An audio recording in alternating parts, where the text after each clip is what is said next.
A práve sa začína Saint-Léger, chovateľská skúška na 2640 metrov autoštartom, 80 000 korún pre štvoročné kone. Záver sezóny a hneď na štarte cvála outsider Jos, ktorý má okamžite stratu dobrých 100 metrov, takže súboj o víťazstvo sa zužuje na trojicu koní a podľa očakávania ide dopredu favorizovaná Damalia. Za ňou potom zhruba 5 dĺžok stráca strieborný Donadoni Trans Air, večný tieň derby víťazky a za ním na tretej pozícii osamotene a jediný zástupca českého chovu Magic Match JDS. Za ním potom ešte 50-metrová medzera, ktorú vyplňa na poslednej pozícii Jos. Takáto je situácia pred tribúnami. Môžete povzbudiť kone potleskom do záverečných dvoch okruhov. 2 km pred cieľom vedie Damalia, reprezentantka stajne Eurokoberce SRO v súlke so svojím holandským majiteľom, trénerom a amatérským vodičom Ale Lomanom. Na druhej pozícii v závese potom Donadoni Trans Air, holandský čierny hnedák zo stajne Vávra Chropine 2 v súlke tréner Zdeněk Vávra. Na tretej pozícii trošku začína strácať Magic Match JDS, reprezentant stajne JNL Investments v súlke s Jaromírom Kotáskom, ktorý ho aj pripravuje, a dobrých 100 metrov už stráca na štvrtej pozícii Jos, outsider zo stajne Victoria, ktorého pripravuje Zdeněk Škobis a ten ho aj vedie.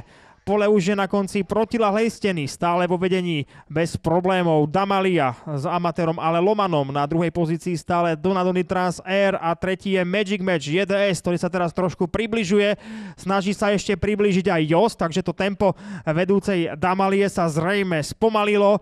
Opäť budú kone v cieľovej rovine, zhruba 1200 metrov pred cieľom, teda v polovici trati. Stále poradie rovnaké Damalia, Donadoni Trans Air, Magic Match JDS a Jos. Teraz môžete povzbudiť kone potleskom do záverečného okruhu, stále v čele favorizovaná Damalia s Ale Lomanom, za ňou potom Donadoni Trans Air, ktorý sa snaží držať krok. Uvidíme, či ešte Zdeněk Vávra bude mať rezervy v súlke svojho zverenca. Teraz tam odskočila vnútorná bariéra, na tretej pozícii v oblúku stále Magic Match JDS, za ktorého sa snaží zavesiť Jos. Uvidíme, či to stihne. Pole už vybehne na protilahlú stenu. Vyzerá to na súboj dvojice koní na repete z českého klusáckého derby zo začiatku septembra. Damalia versus Donadoni Trans Air. Damalia kontroluje situáciu 3 dĺžky pred žrebcom, za ním potom 15 dĺžok stráca český odchovanec, ktorý by mal získať aspoň majiteľskú prémiu Magic Match JDS, a za ním potom trošičku stiahuje ten náskok Jos.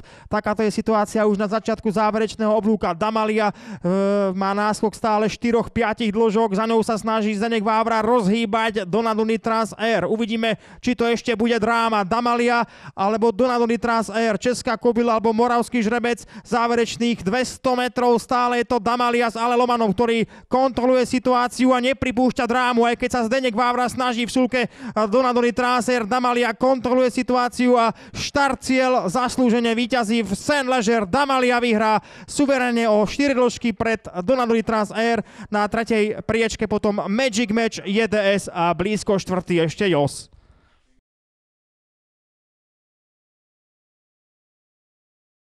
V priestore cieľa už sú účastníci dnešných hlavných dostihov klasického Saint-Léger, ktorí už ale mieria do stajní, teda silnejšie pohlavie odchádza porazené. Donadoni Trans Air, Magic Match a Jos obsadili 2., 3. a 4. miesto. No a tu je víťazka, ktorá už je pod cieľovou podkovou, Damalia, reprezentujúca stajňu Eurokoberce SRO, ktorú navigoval jej tréner a amatérský vodič Ale Loman.